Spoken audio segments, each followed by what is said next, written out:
Yo, Trev, you know what time it is? Yes, it's showtime, Jay. Well, you know what that means. I believe that means it's time to get this thing rocking and rolling. Well, hit the music and let's get this thing going, big fella. Let's go. Hello and welcome to The Game Plan. Our show is brought to you by Bringing the Heat Media and 4D Leaders. This show is dedicated to using sports to create positive change.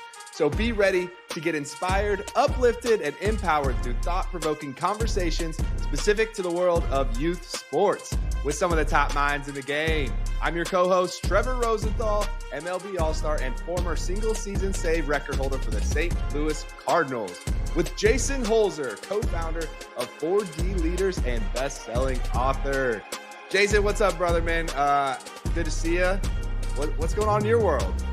Well, you know, I'm still buzzing over this glove giveaway, man. And you know, if anybody did not know, like we're doing 12 gloves in 25, and we were making it simple by all you gotta do is subscribe to our newsletter. It also has our podcast on it, this show, and that puts you in a drawing again to win a custom glove once a month. We're gonna do it on the last Friday, and I'm excited about that. I mean, I don't know about you, Trevor, but once people start winning these gloves, I want to see them. So I hope they post about them and tag us in it, because let's see these gloves and everybody start coming to fruition, man. Oh, man. You nailed it. This is an exciting time. As I'm a little bit biased. I know you are too, being a baseball fan, being baseball players. There's nothing better than a new glove, and to have an opportunity to get a glove for free, not only free, but to your whatever you can imagine, your custom glove that you can design. There's nothing better than that. So yeah, if you are a winner and you're listening, please share with us. But yeah, man, I'm also excited. You know, I've been kind of going through this, just different mental strategies. You know, as an athlete, as a competitor, I'm just competitive, right? Like I always want to figure out ways to get an edge, and I've come along this theory that, you know, it's time. There's really two different times in life. You're either preparing the bait or you're fishing. But there's always something to be doing, right? Like you're either competing or you're preparing to compete. And to go along with that, it's a big mental game. Like, sure, there's physical activity, but a lot of our actions, we talk about this on the show all the time, and recurring the theme of habits and routines is the actions that we're taking come from our thoughts. So I think we got a great topic. I think that's kind of to lay down the headline for the topic we're going to talk about today. It's going to be good. Well, you know, you really stayed up on a tee for me here, because our guest today we're diving into the fascinating world of neuroscience, its impact on athletic performance. You know, so our guest today, David Hitz, has helped athletes and professionals unlock their full potential by harnessing the power of their mind. So he's a renowned sports performance coach and expert in neuroplasticity. So excited to have David Hitz on the Game Plan Show. David, good morning. Welcome from, is it sunny in Boise these days, or what's it like over in Boise? Yeah, today it is sunny for now. It could change later. We've got blue skies, but it's still freezing cold today. So, yeah. Well, you know, it's kind of like our mind, too. Sometimes it's cloudy outside. Sometimes it's sunny and bright. So, excited. You're just getting right into it. Yeah. That's what I do, man. Dive right in. So. Yeah, I mean, it's an important thing. Like, you know, Jason and I think all of us, and David, you know, thanks for coming on the show. And I think you share our passion for pouring into the next generation, giving them resources and tools that they can be equipped with to have success and hopefully avoid some of the challenges and obstacles that we faced in our lives. Like, it's kind of sad to say, but all of us have the benefit of time now. Like we've experienced some things and we're looking to give back. And I know for you, David, and your work and in the mental side, and I mean, this is a fancy word, but neuroplasticity. I mean, that's a big word for me. And I'm sure it might be a new word for some of our listeners. So we're thrilled to have you on and fascinated by the work that you do in neuroplasticity. But for our listeners who may not be familiar, can you explain neuroplasticity and how it plays a role in athletic development and performance? Yeah. Trevor, 1 second. I'm going to stop you real quick. I don't see a record button on David's spot. Does it say recording on yours, David? Normally, like there's a record button on each one of ours. I don't Oh, see one really? on David's. I'm not sure. I see. So I've got a It's only timer up at the top normally the with. top left. Do you see a red button Um, on the top left? so I see it like up in the middle. Okay. Let's see here. Or And then, but or then I do. What's interesting is I see there's like a little red dot, and each one of us has on mine because I'm on the app actually, the Riverside app, oh, okay. I just and so each one of us it actually has a percentage in each of our boxes, okay. and it says Sorry, I zero didn't. percent Yeah. though. On yours, So yeah, on Mine all of says ours. 98% for you. mine I says think we're good. 99. It says Okay. guest. The only problem we would have is if you logged in as a producer, but it says guest under your name, so I think we're good. Okay, so Yeah. we've had it happen before. I just want to make sure I got it right. So, Okay. I don't know if we can cut that out, Trevor, but I just want to. Oh, make yeah, sure we can before cut got that too out. Far. Yeah. Yeah. Okay. You slice and dice it all up. Yeah, so just talk about neuroplasticity. You know, like I said, for the listener that may not be familiar, what is neuroplasticity and how does that play into the role in athletic development and performance? Yeah. So neuroplasticity, in its most simplest form, right? So I've got a certificate from MIT in neuroscience, right? And there's a lot of big fancy words. And neuroplasticity is one of those fancy words, or at least big and it sounds fancy. But I'm a big fan of dumbing things down, making it very simple to understand. And the way that I like to put it is neuroplasticity is our brain's ability to continually grow and learn and develop, right? So it's not like, we hit age of 25, which is about when our brain stopped developing from a physical standpoint, and that we're capped. That's not how it works, right? The way I like to put it is you can teach an old dog new tricks. Yeah. So the way that I use it in terms of the athletes that I work with, there's several different ways, but one is first and foremost helping them understand that they can change, that they can grow, they can develop, and that they're not stuck with where they're at, right? And so one of the things that I say is by unlocking your brain, you can unleash your potential. And so we have our current self that we're at right now, which is all of our past experiences up until about the present moment. And that's where our brain is comfortable. By and large, that's its default. And we've got these ruts in a road, which is these neural pathways, right? And it's through our habits and our actions that we're kind of set. And our brain is comfortable doing that. But we may not love where we're at, right? And so typically people work with me because they don't love where they're at. They want to have an edge up. They want to change. They want to develop. And so it's about creating new neural pathways. And one of the ways to do that is to tap into that power of neuroplasticity and to be able to visualize and see a different, better future version of yourself. And that's one of the biggest things that I help people do is help them get from where they're at now and get to know their future self and kind of bring those together. Yeah, and good reference there with teaching old dogs new tricks. I see the skateboards in the background, so my mind immediately goes to, hey, teach me some tricks, David. I need some more skills on the board. Yeah. But no, I agree, and I'm so fascinated by this, and for a couple reasons. Mainly the first reason is, early in my career, in my baseball career, I had the good fortune of having the influence of coaches that helped me with the mental game and specifically what you're talking about with visualization. And I found, I didn't know it at the time. I mean, when you're young, you're very naive, I guess, to, a lot of this more intellectual type of information and the deeper understanding, but it worked for me. Getting those mental reps, visualizing it helped me to increase my performance quicker than my peers, for sure. And it's almost like I was getting double the reps because I'm doing physical reps and then I'm doing mental reps on the side, and sometimes maybe 3x even before or after an actual physical session.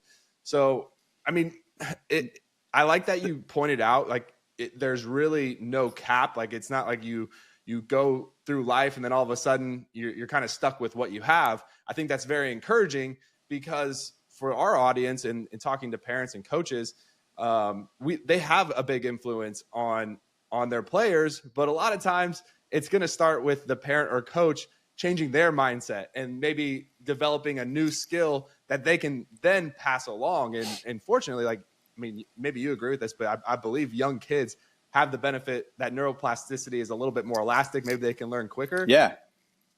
Well, I totally agree. And so part of that is because your brain is still developing, right? The earlier that you can kind of tap into some of these things and make them part of your routine and your habits, the better you're off you're going to be, right? And so from a physical standpoint, and then that standpoint as you continue to grow and learn, right, is your brain's still developing, so you catch that sooner. It's kind of like that balance of hardware and software, right? The hardware is still being built, and then as you hit that age of 25 and it stops growing, now you get into the software side of things, right? And so you can tweak and change and boost that hardware with neuroplasticity and an understanding of just basics of that brain-body connection, right? You talked about putting in the mental reps in your game and how important that was. And I'm a huge fan of that. And with visualization and putting in those mental reps of going through the motions of, in your case, right, maybe it was hitting, right? And some of the kids, and they're not all kids that I work with, right? I've got range from like 11 is my youngest right now up to a 36-year-old professional soccer player. And so it's about putting in that work and getting those reps in, because what you're literally doing is priming your brain to teach your body, we can do this, right? We hit those blocks because of our limiting beliefs. We don't know or feel like we can actually do that, right? Or our bodies may not, from a neurological standpoint, understand how to even complete the task. And so by doing the visualization and getting as detailed as you can in that, and like putting yourself in the shoes of that person, right? Going through it as if you are like the character of a movie, right? More and more that you can do that, the more detailed, the more first person like that you can do it, the more you're teaching your brain and then your body, this is how we do it and how we do it well. I like that. I'm going to go from blocks to pillars, right? So you have 3 pillars that you talk about: spiritual growth, physical vitality, and mental emotional mastery, right? Now, those are pretty like in-depth topics, So how do coaches, like you said, simplify that, coaches and parents, to integrate those pillars into that approach to like youth sports and foster that, we talk about that holistic development, that well-rounded development of kids, so that way they're not just identifying, oh, I'm a baseball player, or like I'm a basketball player, right? Because we all know that the ball stops bouncing at some point and you're just playing for fun, and it's not so serious the whole time. So how do we do that and make that more of a well-rounded approach with young athletes? Yeah. So the way that I approach it is you've got those 3 parts that build that foundation, right? And that foundation is building you up as a human, first and foremost. And you just happen to be a human that loves sports and more than likely is athletically inclined, right? And so you lean into that. But by building that foundation in each of those areas, we're making it so that you are not only a solid person in your sport, but a solid person outside of your sport. Because at some point, the ball stops bouncing, right? At least in terms of a career, right? Whether that's a career in college, a career after college, in professional, whatever that looks like, at some point,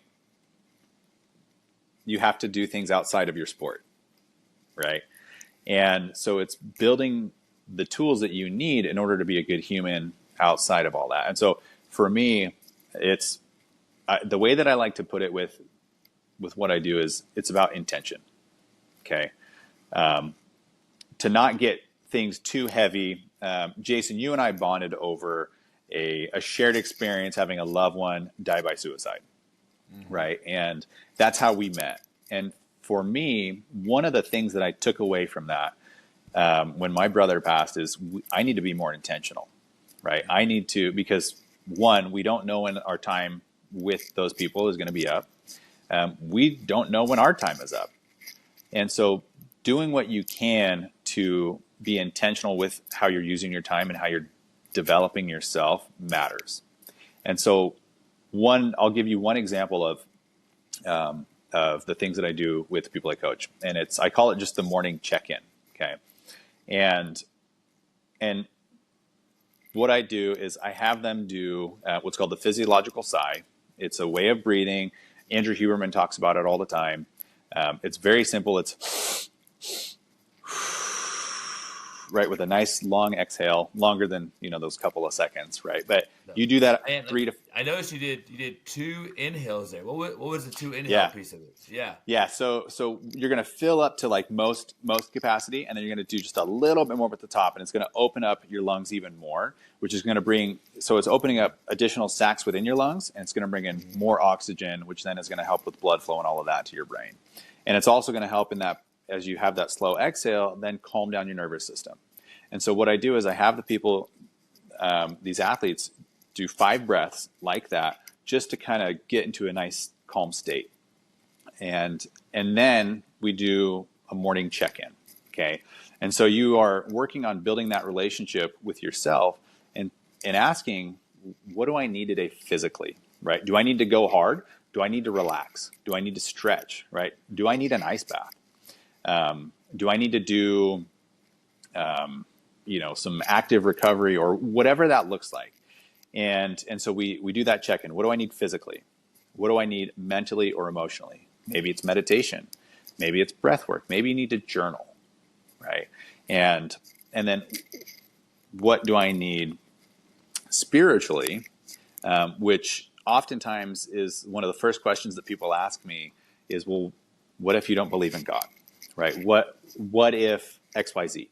And for me, the way that I put spirituality is coming to an understanding that there is something bigger than and outside of yourself. Okay. So that could be nature. It could be God. It could be any sort of elements outside of you, but that's bigger than you, because we have to come to the understanding that we are not the biggest, most baddest person in the world, right? Like, a tornado comes, we don't stand a chance, right? Like, good luck trying to go toe to toe with a tornado. And so understanding that you play an important role, but that you are not the single most important piece to the greater puzzle. Okay. Yeah. And so having that check-in of, what do I need today? And so spiritually, when they do that, some examples could be prayer, right? It could be meditation, but like vocalized meditation, right? Where you're kind of processing some of those things. It could be grounding. It could be going for a hike in nature. It could be, reading scriptures or things like that. And so it's building that connection with yourself and with that kind of force that is greater than yourself. And so that's one of those exercises that we go through, is the morning check-in. And so you're doing that breathing, you're calming your system down, you're getting that blood flow and the oxygen, and then you're building a relationship with yourself. Because if I'm a big believer, and this is what I help people understand, is if you can become very clear with who you are, and then we get very clear with where you want to go and who you want to become, now we have a roadmap of how to get there, right? Yeah, that's I like that. Yeah, I mean, and so many people, athletes struggle with negative self-talk or performance anxiety, but I mean, I think that even goes broader. Like, it's really all of us. And when I'm listening to you talk about these tangible tools and techniques that help you to, physically check in, but it's also like you're doing the physical actions to help prep your mind or get your mind focused where you want it to be focused. And to me, like, that goes hand in hand with negative self-talk, with performance anxiety. And so I don't know, how do you feel about that? 100%. They hand in hand. For me, it is, we check and see where you're at, right? And so there's a series of, not a series, but there's a lot of tools that I have that I will incorporate into the different people that I coach in terms of what they need, right? So they may really struggle with self-talk, right? Or they may struggle with overthinking. And so we build in small habits. And I mean, when I say small, we are building incrementally, right? Talk about just tiny stepping stones, because you can't just jump in and be like, all right, here's all the stuff you got to do, right? We got to work our way into it. So we build into these routines and into our habits small things, right? It could be talking to yourself in the mirror, right?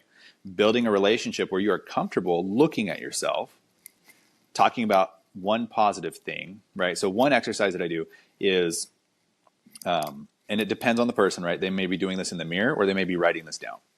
Either way, they're writing it down afterwards, right? Even if it's in the mirror.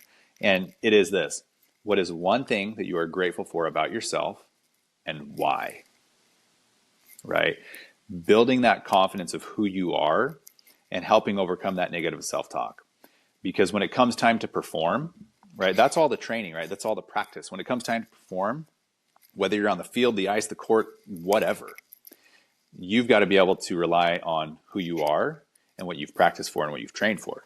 And so in those moments, the overarching question that I always have and I always remind my athletes of is this.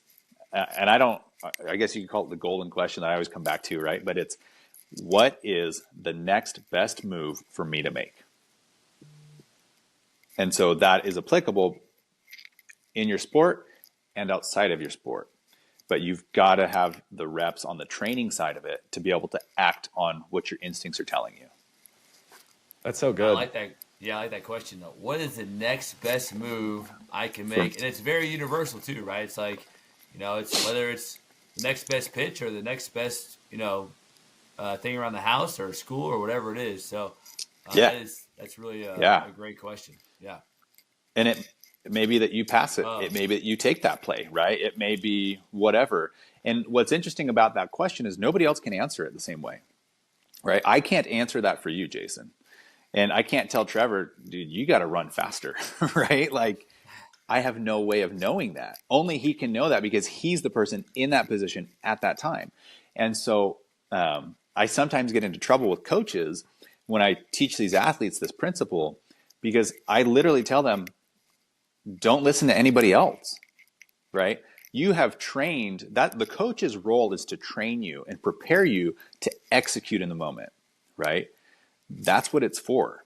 And so there's guidance and frameworks and everything like that, but the coach's job is to coach you, to build you to be able to perform. And so I tell them, don't listen to everybody else. Don't listen to anybody else, not even your coach, because even your coach in that moment, from their perspective, maybe they're across the court, the field, the rink, whatever that looks like, right? Maybe they're across the track. They have no idea what you are literally looking at and going through at that same time. And so, but it's building that confidence, because as you build that and you train for that, your coach then has confidence in you because they can see they know what they're doing and they're moving forward confidently, right? And so at first they may be like, I told you to do this. But then they actually start seeing, oh, okay, you were right. I couldn't see that, right? I couldn't see that other person over here, right? I couldn't see that you had this gap or whatever that looks like, right? And so it sometimes gets me into trouble, but in the long run is actually a good thing. Yeah, that's so cool. I mean, that's like, each individual, it's a microcosm for life, but everybody's unique and uniquely gifted. And that's, to your point, when you answer that question, you're going off of your own instinct, you're going off of your own intuition, and that's going to vary from person to person. And so trying to get rid of that, I wouldn't think would be a great idea. We want that individualism. Yeah. Yeah. It's like that video of, I don't know if you guys have seen it with Ronaldo they turn the lights off and he's kicking the ball, right? And they cut the lights just before the ball hits his feet to see if he can still make the goal, right? They pass him the ball and stuff, and they do it incrementally. Like at first it's like just right before, and then they do it where it's, as soon as that ball is kicked, and he's trained so much for those moments to perform that he has to rely on his instincts. And so he knows the trajectory of the ball based on how it was kicked and the movement of the foot, all of those things, right? And so it's training for that moment. But you have to do the work ahead of time to be able to do that, right? Yeah, yeah. One of the phrases we say at 4D and I coach is you got to be gutsy to win the game of life. And Gutsy is an acronym, and the G in Gutsy is growth mindset, which, to your point, like if I'm making the next best move, I might fail, but based on my intuition, like that was the right decision.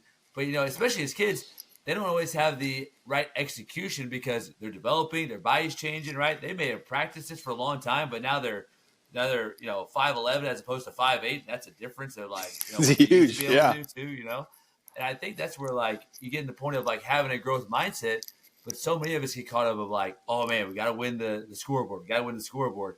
So how do we foster that growth mindset piece for coaches and parents to help support kids that are developing to maximize potential, and that their potential is also going to continue to grow as they grow? Yeah. But having it still be fun, having them understand like, you know what, you're growing, you're getting better, you're going to fail. But if you did the best move in that moment, what's the learning opportunity there, and how can we take that and get better next time? Yeah, one of the reasons that I love the question of what the next best move is for me to make is the ability to recover quickly, right? Because it's about being aware of that particular moment. And again, as circling back to that word of intention, you are being intentional with what your actions are. And it can happen very quickly, right? If you've built up to that and you are aware of it, it's now part of who you are, and it's a continual process. What's the next best move? What's the next best move? And so you're going to fail. That's inevitable, right? But you literally can't change the past. There's nothing that you can do other than take those lessons from the past and move forward. And so it's about the recovery. It's about continuing to move forward with that, and being confident with that, with who you are and where you're going. And so that's one of the things that I encourage people to fail. I encourage people to try and to do that, knowing now it's done, move on, right? And the power of that question is it pulls you forward in that recovery process. And so you don't get stuck on, I missed that play. I should have had it. And then you're just beating yourself up and you go down this spiral, right? Yeah. And instead it's, okay, it's done. What's the next best move?